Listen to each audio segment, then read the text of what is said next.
Você já se perguntou como tudo realmente começou?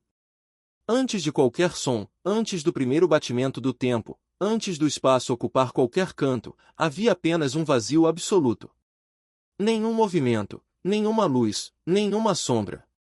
Apenas silêncio. Mas esse silêncio não estava sozinho. Ele era habitado por algo, ou melhor, por alguém. Um Deus eterno, infinito, que não teve começo, nem terá fim. A Bíblia começa com uma frase simples, mas que carrega dentro dela o peso da eternidade. No princípio, Deus criou os céus e a terra.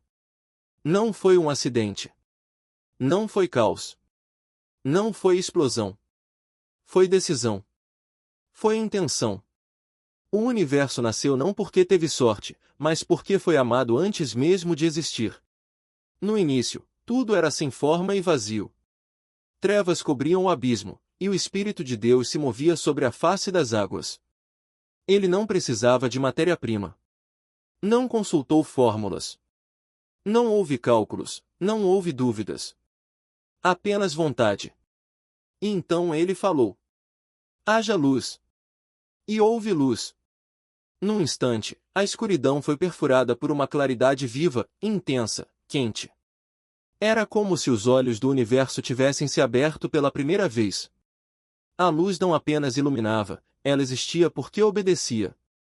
Deus viu que a luz era boa. E separou a luz das trevas.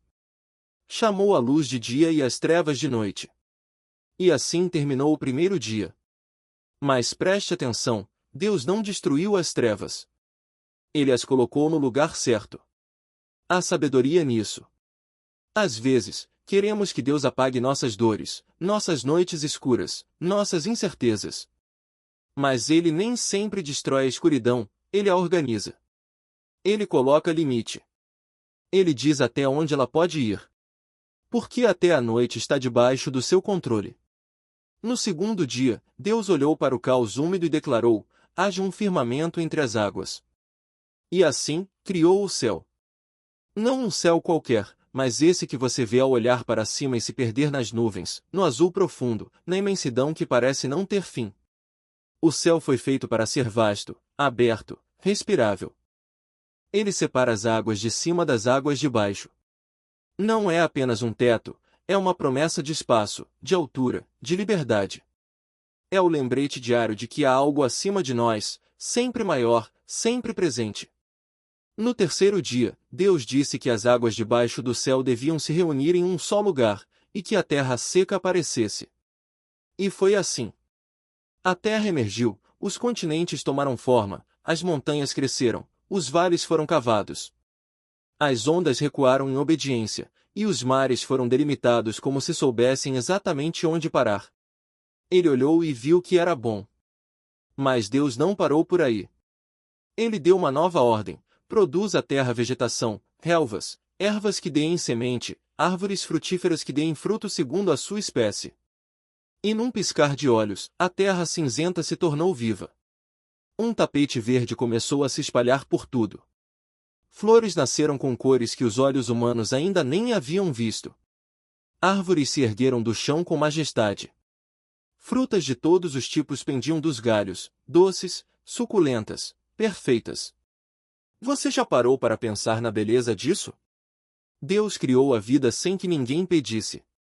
Ele criou beleza antes de alguém poder apreciá-la. Criou o alimento antes de haver fome. Criou flores antes de haver olhos. Porque a bondade dele não depende da necessidade, ela brota naturalmente do seu coração. E Deus viu que era bom. No quarto dia, Deus criou o tempo como nós o conhecemos. Ele colocou luzes no céu para separar o dia da noite, e servirem de sinais para as estações, dias e anos. Criou o sol para governar o dia e a lua para governar a noite. E ainda espalhou as estrelas como joias no tecido escuro do firmamento. Cada uma com seu brilho, cada uma com sua posição. Você já olhou para o céu e se sentiu pequeno?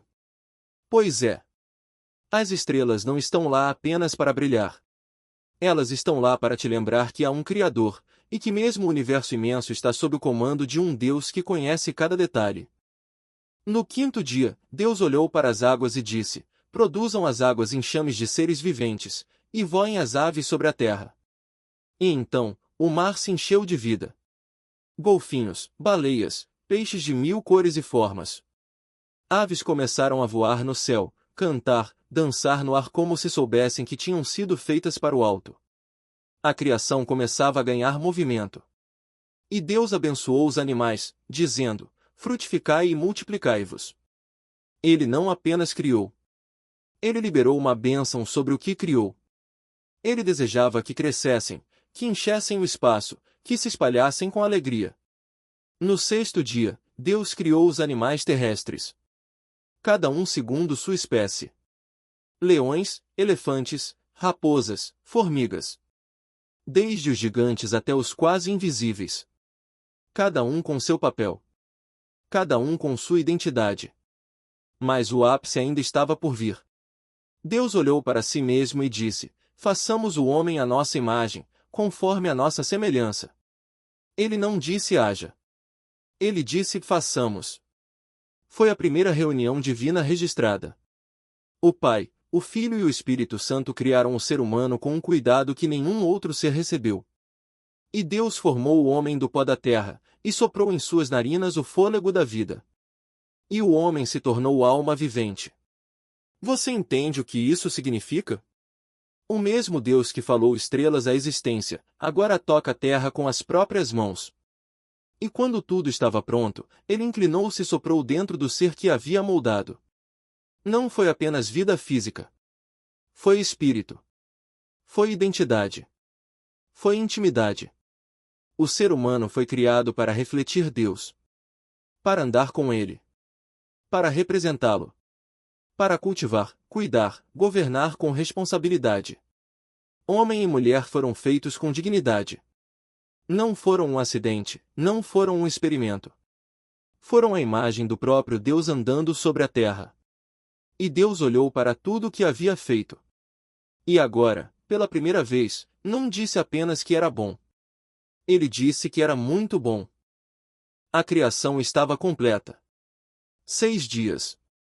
6 palavras que mudaram tudo. O caos agora era cosmos. O vazio agora estava cheio de vida.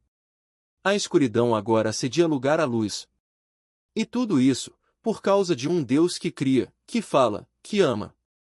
E talvez você esteja ouvindo tudo isso agora e se perguntando: o que isso tem a ver comigo? A verdade é que essa história não é apenas sobre o início do universo. É sobre o início da sua própria jornada. Deus ainda fala. Ele ainda separa a luz das trevas. Ele ainda organiza o que está bagunçado. Ele ainda sopra vida onde há cansaço. Ele ainda cria beleza onde só existe pó. E ele ainda chama você pelo nome. Talvez hoje, sua alma esteja como aquele primeiro cenário, vazia, sem forma, mergulhada em escuridão. Mas o mesmo Deus que disse haja luz pode dizer hoje, haja cura. Haja recomeço. Haja fé. O Gênesis não ficou no passado. Ele continua acontecendo toda vez que Deus encontra um coração disponível. E talvez, hoje, o próximo ato da criação seja dentro de você.